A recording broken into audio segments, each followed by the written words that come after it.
Saya sungguh bersyukur dan berterima kasih kepada Tuhan dan kepada saudara-saudara sekalian yang mengundang saya persekutuan doa Ora et Labora Notaris dan PPAT wilayah Banten dan sekitarnya. Suatu kehormatan bagi saya boleh memberitakan kabar baik dari tempat yang maha tinggi. Tadi kita sama-sama sudah menyanyi, menaikkan pujian, mengangkat hati kita kepada Tuhan, dan Tuhan hadir. Izinkan saya satu kali lagi berdoa. Dalam nama Bapa dan Putra dan Roh Kudus, amin. Dengan penuh hormat kami buat tanda salib ini. Karena kemenangan daripada Kristus kami peroleh di atas kayu salib, di mana Tuhan Yesus menanggung semua dosa dan kesalahan kami manusia ini. Sakit penyakit dipikulnya, kutuk diambil dari kita, dan di dalam Kristus kita semua diselamatkan. Bapa mengutus juru selamat yang adalah Yesus, yang lahir bagi kita di kandang untuk mengubah kehidupan kandang kita menjadi istana bait Allah, memuliakan Tuhan. Terima kasih Bapa, Engkau berikan juru selamat, putramu yang tunggal, berkorban bagi kami sekalian, agar di dalam Kristus kami boleh dinamakan anak-anak Allah, ahli waris kerajaan sorga, biji mata daripadamu. Terima kasih Bapa. Mari Roh Kudus, kami sangat membutuhkan Engkau. Urapi kami dengan urapan-Mu yang baru dan segar. Berikan kepada kami pikiran Kristus. Berikan kepada kami pengetahuan yang benar. Sehingga pemberitaan firman ini menyelamatkan banyak-banyak orang.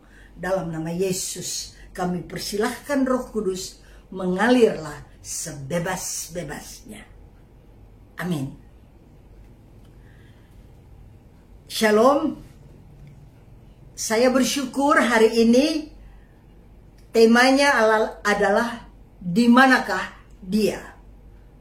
Kita boleh bertanya sama seperti orang Majus, orang yang pandai, orang yang bijak, orang-orang yang kaya, orang-orang yang memiliki segalanya. Namun mereka tetap bertanya, di manakah dia, yang terambil dari Injil Matius 2, raja orang Yahudi yang baru dilahirkan itu. Kami telah melihat bintangnya di timur dan kami datang untuk menyembah dia. Mereka bertanya, di manakah dia? Kemudian kata-kata selanjutnya, kami datang untuk menyembah dia. Luar biasa betapa rendah hati orang Majus ini. Mereka yang pandai, bijaksana, yang berpengetahuan luar biasa, melihat tanda yang ada di jagat raya, bintang muncul, menyatakan seorang raja lahir. Di dalam kekayaan mereka, di dalam kelimpahan yang mereka nikmati, di dalam posisi yang tinggi yang mereka punya pada saat itu, mereka merendahkan hati di hadapan Allah semesta alam dan bertanya, di manakah dia, raja orang Yahudi yang baru lahir? Kami datang untuk menyembah dia. Luar biasa. Ini pernyataan daripada orang Majus, dan biarlah ini pernyataan kita pada Natal ini. Kita cari dia. Di masa pandemi seperti begini, ada COVID-19 yang melanda dan berbagai penyakit yang coba-coba menyerang. Kita juga, biar pertanyaan ini keluar dari isi hati kita, di manakah dia? Karena kami datang menyembah dia. Biarlah kita sekalian punya sikap hati seperti orang Majus ini. Kami tidak menyembah dolar, Kami tidak menyembah masalah, kami tidak menyembah kesulitan, kami tidak menyembah pandemi seperti ini, kami tidak menyembah kesusahan, tapi kami menyembah Allah semesta alam, Raja di atas segala raja yang kita kenal di dalam nama Yesus. Cek, recheck, cross check, double check dalam hidup kita. Siapa yang kita sembah? Pada masa-masa yang sulit maupun senang. Pada masa-masa yang malang maupun kelimpahan. Adakah kita tetap mencari Dia yang adalah Yesus Kristus Tuhan, Juru Selamat dan Penebus? Sikap yang sangat bagus diberi teladan dan contoh oleh oleh orang Majus ini. Raja-raja luar biasa kerendahan hati. Anugerahkan Bapa kepada kami sekalian kerendahan hati untuk tetap memuji Engkau dan menyembah Engkau dan tahu di mana Engkau berada dalam hidup kita, dalam hidup kami sekalian. Firman Tuhan berkata, ketika Raja Herodes, jadi yang pertama kita bahas orang Majus, sikap teladan yang patut kita tiru. Bertanya pada diri sendiri dan pada lingkungan kita, di mana dia? Bertanya pada keadaan kita yang kita alami saat ini, masa susah maupun senang, di manakah dia? Karena kami datang untuk menyembah Dia, Yesus Kristus Tuhan. Firman Tuhan berkata, ketika Herodes mendengar hal itu, terkejutlah ia beserta seluruh Yerusalem. Jadi Herodes ini, dia adalah pimpinan pada saat itu. Dia punya pengaruh yang besar. Orang yang pimpinan punya pengaruh yang besar terhadap, firman Tuhan berkata, Yerusalem, bawahannya. Sama di dunia ini juga sama. Kalau kita punya posisi, kita punya kedudukan, kita menjadi ketua, kita menjadi pemimpin, ada pengaruh pada bawahan kita. Tentu orang ikut pada pemimpinnya. Tapi Alkitab berkata dia terkejut. Kenapa dia terkejut? Maka dikumpulkannya semua imam kepala dan ahli Taurat bangsa Yahudi. Lalu ditanyakan keterangan dari mereka, di mana Mesias itu akan dilahirkan. Pandai sekali Herodes ini. Dia tahu yang bisa memberi jawaban kepada dia adalah para imam dan para ahli Taurat. Imam kepala dan ahli Taurat, karena mereka berpengetahuan tentang hal-hal rohani, mereka lah tempatnya. Jadi dia kumpulkan semuanya karena dia punya kuasa. Dia kumpulkan dan dia bertanya kepada mereka, kepada imam kepala, semua imam kepala. Rupanya imam kepala itu bukan cuma satu yang model itu ya, pada saat itu. Imam kepala bukan cuma satu, ada banyak. Kemudian ahli Taurat juga bukan cuma satu, ada banyak. Jadi dia kumpulkan semua. Dan dia bertanya, dia minta keterangan kepada mereka. Ini alamat yang tepat. Kalau soal rohani, minta keterangan kepada imam dan kepada ahli Taurat. Jangan minta kepada tempat yang lain. Jadi dia minta keterangan di mana Mesias akan dilahirkan. Karena dia tahu bahwa para imam kepala ini dan ahli Taurat punya pengetahuan yang luar biasa tentang firman Tuhan, tentang juru selamat, tentang apa yang telah dinubuatkan dan apa yang tercatat dalam kitab suci. Mereka punya pengetahuan yang dalam dan luas. Jadi dimintanya, dia tanya, di mana Mesias akan dilahirkan? Maka berkatalah mereka. Jadi sekarang kita bahas tentang ahli-ahli Taurat yang model ini dan kepala-kepala imam yang model ini. Dia bertanya, di mana dia dilahirkan? Mereka berkata, lihat betapa pandai para ahli ini. Di Bethlehem, di tanah Yudea. Karena demikianlah ada tertulis dalam kitab Nabi. Dan engkau Bethlehem, tanah Yehuda, engkau sekali-kali bukanlah yang terkecil di antara mereka yang memerintah Yehuda. Karena daripadamu lah akan bangkit seorang pemimpin yang akan menggembalakan umat Israel. Saudara-saudara yang kekasih, mereka hafal ayat-ayat dari perjanjian lama, mereka hafal, kan keren itu. Kita juga di persekutuan doa kan kita belajar hafal ayat-ayat, dan itu bagus karena pada masa-masa tertentu kita perlu nanti Tuhan ingatkan ayat ini. Sebagaimana ini diingatkan kepada mereka, apa yang mereka hafal mereka utarakan di Bethlehem katanya. Tepat percis 100 mereka dapat untuk hafalan. Betapa pandai, betapa pintar, betapa berpengetahuan mereka ini. Ayat selanjutnya berkata, lalu dengan diam-diam Herodes memanggil orang-orang Majus itu dan dengan teliti bertanya kepada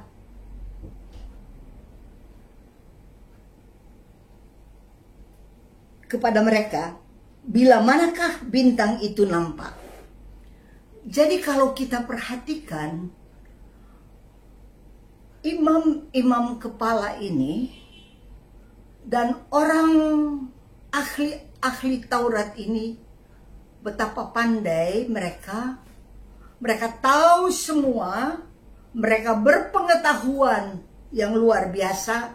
Sayangnya, mereka tidak pergi untuk menyembah Tuhan. Mereka tidak pergi untuk mencari Tuhan. Ini yang tipe ini. Karena kita tahu imam-imam kita cari Tuhan.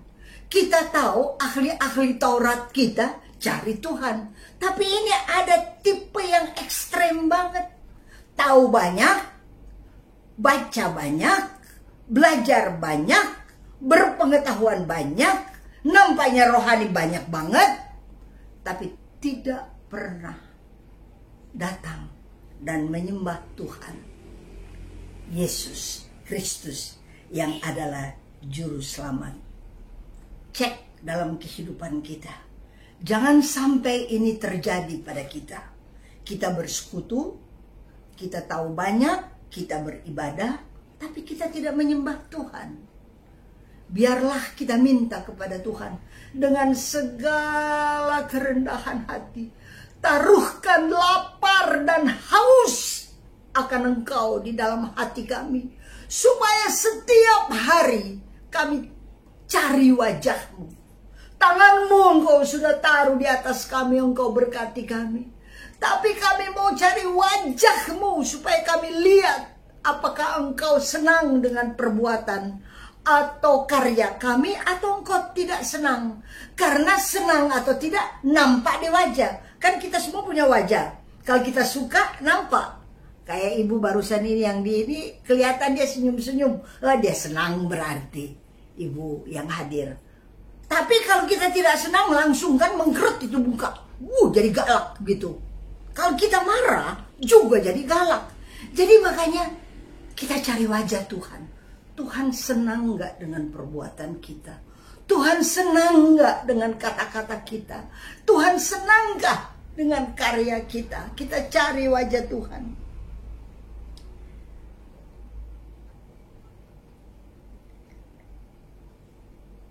Kata kata firman Tuhan, dengan diam-diam Herodes memanggil orang Majus.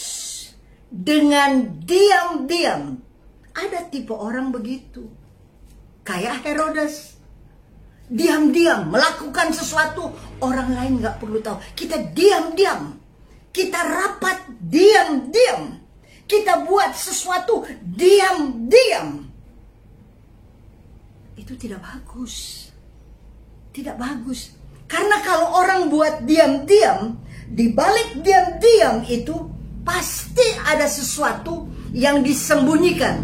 Dan sesuatu itu pasti tidak bagus. Herodes ini dia sembunyikan. Sesungguhnya dia jealous, dia iri kepada raja. Karena dia yang berkuasa, kok ada raja baru yang lahir.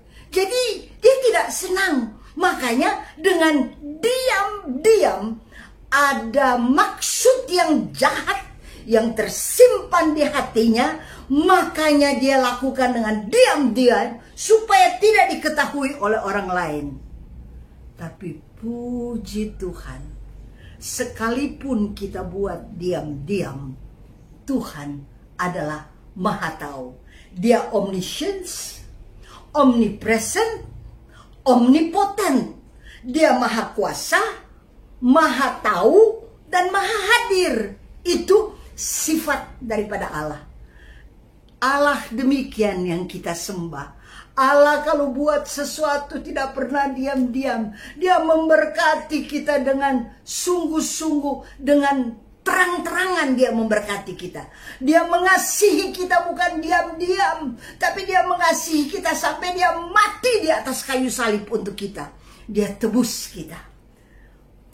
Luar biasa apa yang Tuhan lakukan bagi kita sekalian, bukan diam-diam, tetapi terang-terangan dia lakukan. Dia tidak bermaksud jahat, makanya dia terang-terangan mengasihi kita. Dia terang-terangan memberkati kita.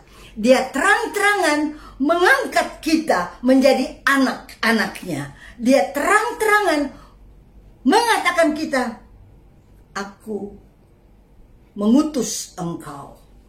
Kamu adalah kepunyaanku. Kamu adalah biji mataku. Kamu adalah ahli waris kerajaan sorga. Kamu adalah baik Allah. Wah, itu mah bukan diam-diam. Itu terang-terangan Tuhan buat bagi kita. Lanjut, kita lihat. Dia tanya, sangat akurat dia tanya. Kapan kamu lihat bintang itu muncul? Dia tanya kepada orang Majus. Kemudian ayat selanjutnya berkata, pergi dan selidikilah. Dengan seksama kamu menemukan dia. Kabarkanlah kepadaku supaya aku pun datang menyembah dia. Kata-kata munafik. Kata-kata hanya mau menarik orang Majus ini, tapi di lidahnya ada dusta.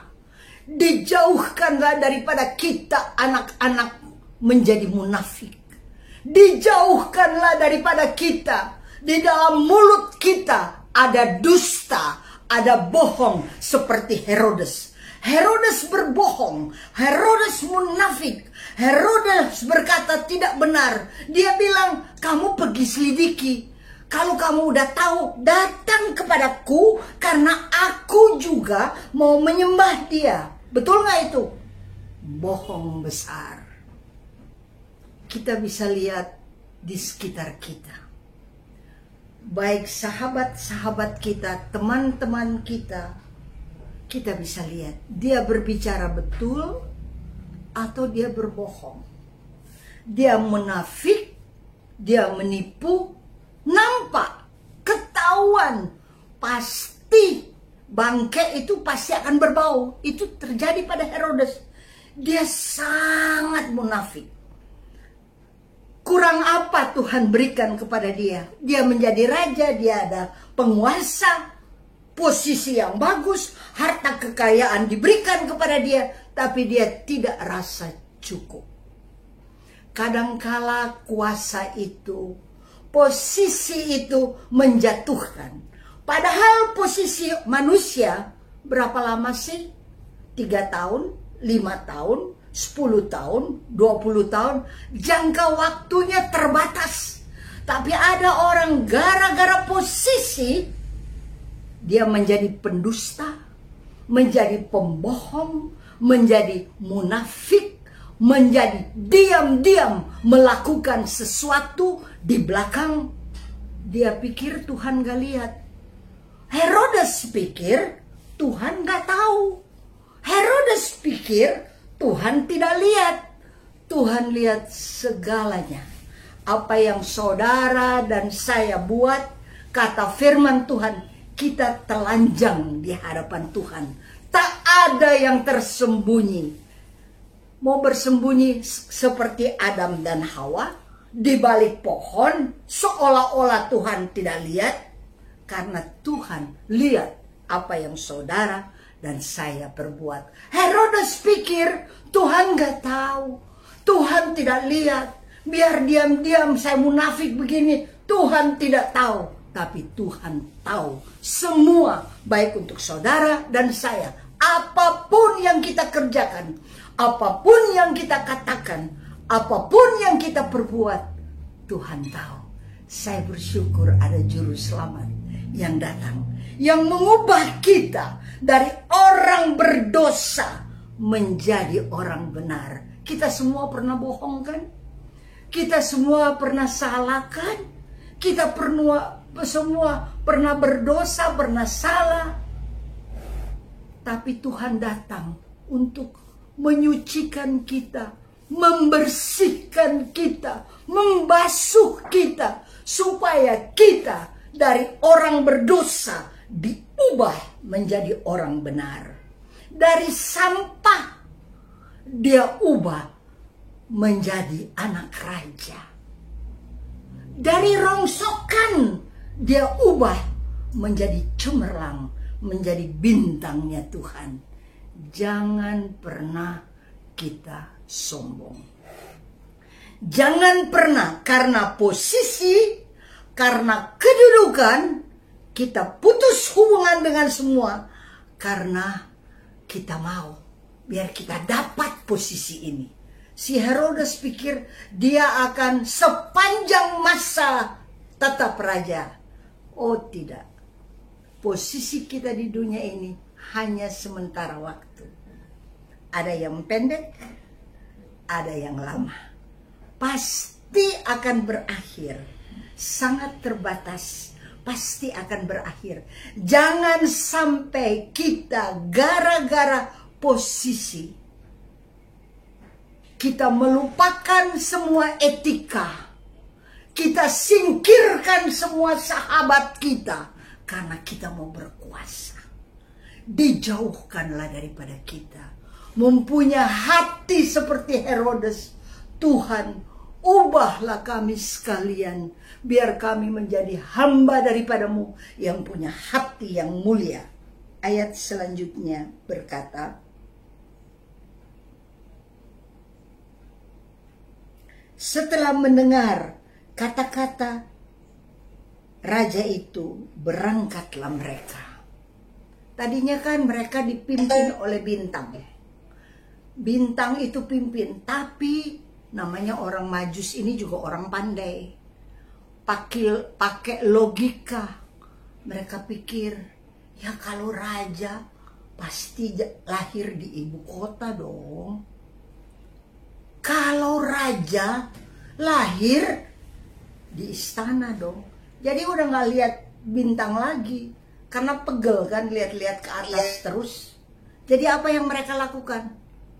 Logika mereka pakai. Bersandar pada kemampuan dan pengetahuan sendiri. Mereka abaikan bintang itu. Mereka abaikan pimpinan Roh Kudus itu. Dan mereka berjalan dengan kekuatan sendiri. Apa yang terjadi? Kalau kita berjalan dengan kekuatan sendiri, kita akan bertemu dengan Herodes, orang yang jahat itu. Tapi mereka sadar ketika Herodes berkata, selidikilah, dan kalau kamu ketemu dia, beritahukanlah kepada saya, karena saya juga akan datang untuk menyembah dia. Wah, mereka udah tahu, udah salah jalan kami. Udah salah jalan kami. Bertobat cepat tuh orang Majus. Mereka tinggalkan istana itu. Dan Alkitab berkata di sini, berangkatlah mereka pada ayat 9b, dan lihatlah bintang yang mereka lihat di timur itu mendahului mereka hingga tiba dan berhenti di atas tempat. Jadi ketika mereka meninggalkan sok tahu mereka, ketika mereka tinggalkan kemampuan mereka bersandar pada kesanggupan dan pengetahuan sendiri, langsung bintang itu muncul. Roh Kudus muncul kembali dan pimpin mereka di dalam perjalanan. Dan Alkitab mencatat bintang itu berhenti persis di atas tempat di mana Yesus berada. Luar biasa. Biarlah kita sekalian, semua kita pernah buat salah, bukan? Semua kita pernah gagal, bukan? Semua kita pernah ada kesalahan, ada dosa yang kita buat, tapi cepat bertobat. Bertobat, bertobat. Sadarlah, kita perlu bintang itu. Kita perlu Roh Kudus memimpin. Dan ketika Roh Kudus memimpin, Roh Kudus berhenti, nyatakan kepada mereka di mana Yesus berada. Di mana anak itu berada. Ketika mereka melihat bintang itu, sangat bersukacitalah mereka. Orang yang dipimpin oleh Roh Kudus pasti sukacita. Nggak mungkin orang yang dipimpin oleh Roh Kudus diam-diam, munafik-munafik, di belakang-belakang. Nggak mungkin, nggak mungkin. Orang yang dipimpin oleh bintang, oleh terang, oleh Roh Kudus, pasti ada sukacita.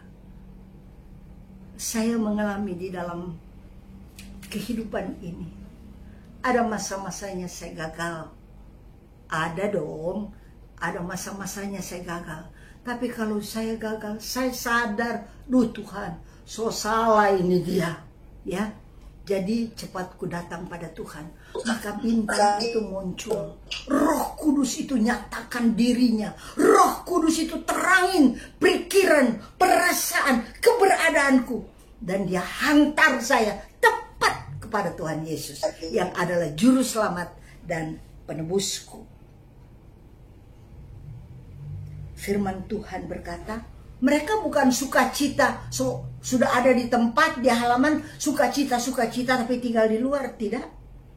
Alkitab berkata di sini, maka masuklah mereka ke dalam rumah itu dan melihat anak itu bersama Maria ibunya. Mari kita renungkan firman Tuhan ini.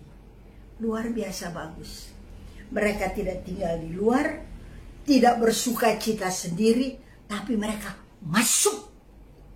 Biar kita sekalian masuk di dalam kebenaran firman Tuhan. Masuk lebih dalam lagi di dalam pengetahuan yang benar. Masuk lebih dalam lagi di dalam kekudusan daripada Tuhan. Masuk lebih dalam lagi pada kebenaran Yesus Kristus Tuhan. Dan ketika mereka masuk, kata firman Tuhan, mereka melihat anak itu bersama Maria. Kita lihat Alkitab mencatat selalu akurat. Kan mereka cari anak, mereka cari juru selamat, Mereka cari Yesus. Jadi mata mereka tertuju kepada anak yang mereka cari. Dipimpin oleh kuasa Roh Kudus. Tapi anak itu ada bersama bundanya, Maria. Tidak mungkin mereka lewat-lewat lantas sembah-sembah Tuhan Yesus tanpa hormati Bunda Maria. Tidak mungkin. Bunda Maria, bunda daripada Yesus, dititipkan oleh Tuhan mengandung 9 bulan 10 hari, melahirkan Yesus Kristus dan membesarkan Yesus. Jadi sekalipun mereka cari Yesus, tapi ketika mereka berada di hadapan bunda, pasti ada rasa hormat. Mereka tunduk, mereka hormati, mereka hargai. Kita belajar, kita umat Tuhan, jangan sampai kita sepelekan mereka. Umpamanya mereka masuk langsung, Yesus lantas tidak hormati Bunda Maria. Pasti mereka hormati. Kita juga kalau masuk rumah orang, kita cari orang, tapi kalau kita bertemu dengan ibunya yang adalah lebih tua, pasti kita hargai, kita hormat. Kita nggak langsung cari mana dia, tidak. Mereka pasti hormati, hargai. Sikap hormat ini untuk orang tua harus ada pada kita sekalian. Jangan sombong, jangan lalai. Orang-orang Majus ini, mereka cari Yesus, tapi ketika mereka berada di depan Bunda Maria, mereka tunduk dan hormat.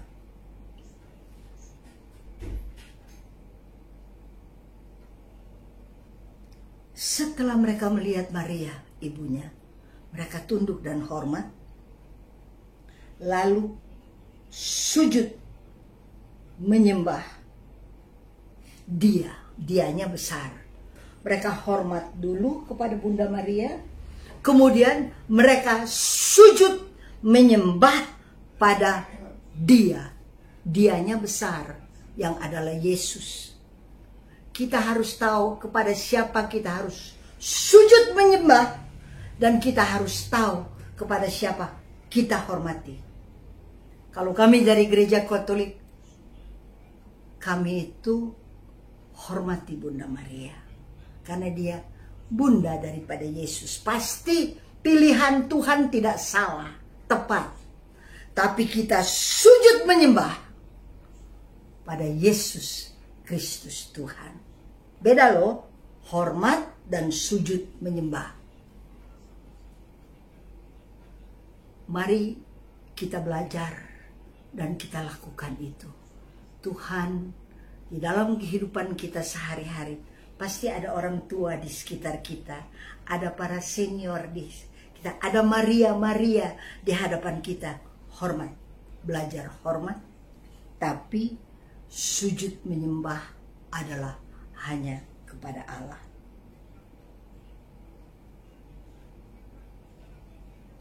Mereka pun membuka tempat harta benda dan mempersembahkan persembahan kepadanya.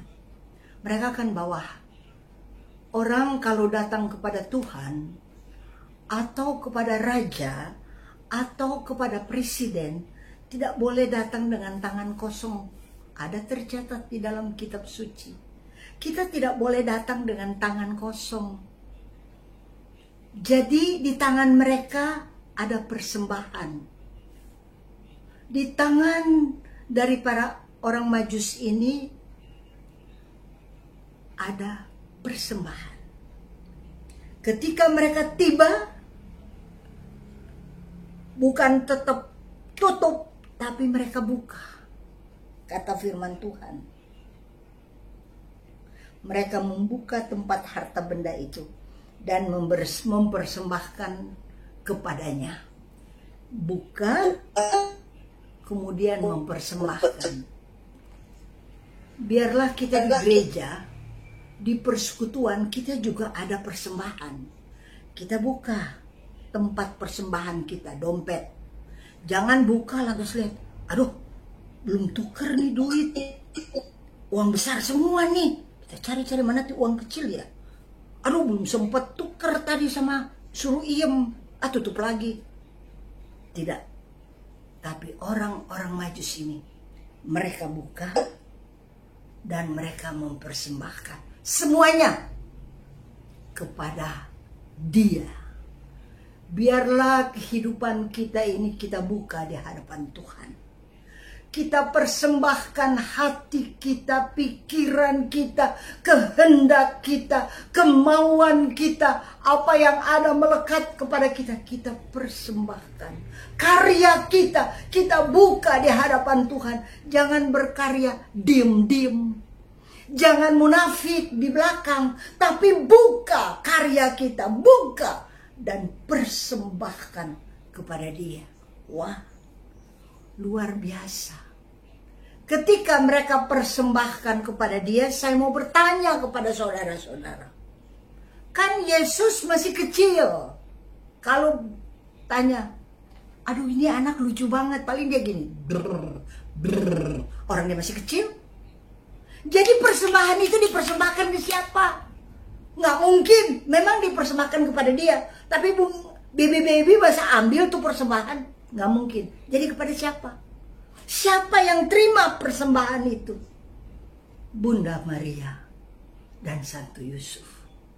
Yang adalah orang tua yang dititipkan Bapa kepada Bunda Maria dan Yusuf. Yesus putranya yang tunggal, yang menerima hadiah itu, yang menerima persembahan itu. Nggak mungkin Tuhan Yesus masih baby, masih kecil, dia jatuhin semua nanti. Jadi yang menerima, yang diberi kehormatan untuk menerima adalah Bunda Maria, adalah Yusuf, orang tua daripada Juru Selamat Yesus Kristus Tuhan. Di dalam tangan kita banyak titipan daripada Tuhan. Baik bagi saudara maupun bagi saya. Ada banyak hal yang Tuhan titipkan di tangan kita ini. Sebetulnya persembahan itu untuk Tuhan semuanya. Tapi Dia titipkan, kelolalah ini di dalam tanganmu. Tuhan percayakan kepada kita persembahan yang diperuntukkan untuk Yesus. Tapi Dia percayakan kepada kita. Bunda Maria itu sangat rendah hati. Apa yang mereka terima? Kata firman Tuhan. Persembahan kepadanya, yaitu emas, kemenyan, dan mur.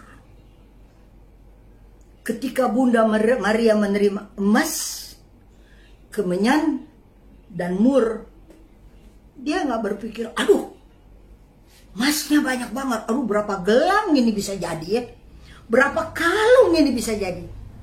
Tapi emas itu adalah kemurnian. Biarlah kita mempersembahkan kemurnian kita. Kemenyan, harum-haruman. Biar hidup kita, hati kita, bahasa kita, sikap kita, karya kita menjadi harum-haruman di hadapan Tuhan. Dan kemenyan. Kemenyan itu apa? Untuk orang mati. Dipersembahkan, siap untuk mati. Biar 3 hal ini kita bawa. Kita harus murni di hadapan Tuhan. Kita harus harum di hadapan Tuhan. Dan ada bagian dalam hidup kita yang harus mati. Ego kita harus mati. Keserakahan kita harus mati. Munafik kita harus mati. Yang kerja diam-diam di belakang mati semuanya. Dan kita persembahkan hidup kita biar menjadi harum-haruman di hadapan Tuhan. Ayat selanjutnya berkata, dan karena diperingatkan dalam mimpi, Tuhan peringatkan. Tidak mungkin Tuhan mau berbuat sesuatu, dia diam-diam, dia tidak bilang. Dia peringatkan kepada orang Majus ini, supaya jangan kembali kepada Herodes. Mereka pulang maka pulanglah mereka ke negerinya melalui jalan lain. Pertobatan terjadi. Jangan tempuh jalan yang lama, yang munafik, yang diam-diam, yang gaya Herodes. Jangan, karena Herodes punya satu maksud, bunuh dia. Dia bilang, aku akan datang dan menyembah dia, tapi sesungguhnya dia mau bunuh. Sama seperti Yudas yang berkata, orang yang kucium, tangkap dia. Jahat kan? Ternyata di dalam hidup ini ada orang yang mau membunuh orang. Dia karena dia punya ambisi begitu besar, dia singkirkan. Herodes singkirkan semuanya. Ambisinya besar sekali. Mau tetap raja, dia pikir dia hidup selama-lamanya. Padahal raja, posisi, kedudukan itu hanya sementara. Tapi dia mau bunuh Yesus. Jangan sampai kita bunuh Yesus di dalam hidup kita. Jangan sampai kita bunuh teman kita. Jangan sampai kita bunuh sahabat kita. Jangan sampai kita bunuh orang tua kita gara-gara ambisi. Firman Tuhan berkata, pulang, tempuhlah jalan lain. Dan kalau saudara sampai saat ini sudah salah jalan, biarlah pada Natal ini kita minta ampun kepada Tuhan. Saya tidak akan buat itu lagi, Tuhan. Saya dengar suaramu dan saya akan tempuh jalan lain. Belajar dari orang Majus. Tetap cari Tuhan sampai dia bertemu. Dan ketika dia bertemu, dia persembahkan persembahannya. Belajar dari orang Majus. Dijauhkanlah daripada kita menjadi orang seperti Herodes. Yang manis di mulut, tapi dalam hati dan benaknya mau membunuh Yesus. Yang ketiga, jangan sampai kita seperti imam-imam kepala dan para ahli Taurat pada yang tipe begini yang tercatat di dalam kitab suci, yang berkata, selidikilah, datang kepada saya kalau kamu udah tahu, karena saya juga mau datang dan menyembah dia. Bohong, dusta, yang tipu ada di mulutnya. Lain di kata, lain dalam perbuatan. Dijauhkanlah kita menjadi orang munafik seperti begini. Di dalam kitab suci tercatat semua, dan kita belajar. Mari kita jadi seperti Bunda Maria, rendah hati. Bayangkan, raja-raja, orang Majus bawa persembahan emas, kemenyan dan mur. Tak pernah kita lihat Bunda Maria sombong dan berkata, wah, raja-raja datang pada saya dan mereka suka curhat sama saya. Itu kesombongan sudah naik di benak. Tapi Bunda Maria tetap dengan segala kerendahan hati. Semua persembahan yang dia berikan, yang diberikan kepada dia, yang ada di tangannya, dia tahu Tuhan punya rencana. Karena sebentar lagi mereka akan lari ke Mesir. Dari mana mereka harus hidup? Tuhan sudah tahu. Mereka akan lari ke Mesir. Karena Yesus mau dibunuh oleh Herodes. Dan Tuhan persiapkan emas. Sehingga mereka bisa hidup di Mesir. Karena Tuhan sudah persiapkan harta di tangan Bunda Maria. Dan Bunda Maria mengelolanya dengan baik. Sehingga dari pergi sampai kembali dalam keadaan tidak kekurangan. Perhatikan apa yang Tuhan taruh dalam tanganmu. Kelolalah dengan baik. Karena itu titipan daripada Tuhan untuk engkau hidup. Engkau tidak akan menjadi minta-minta.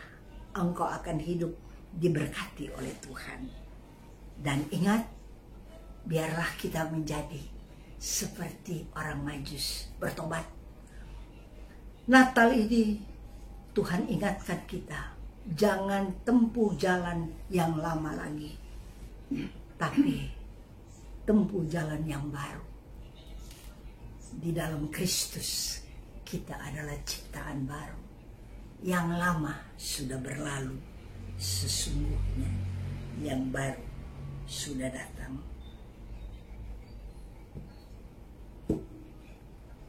Amin. Inilah berita Natal untuk kita sekalian.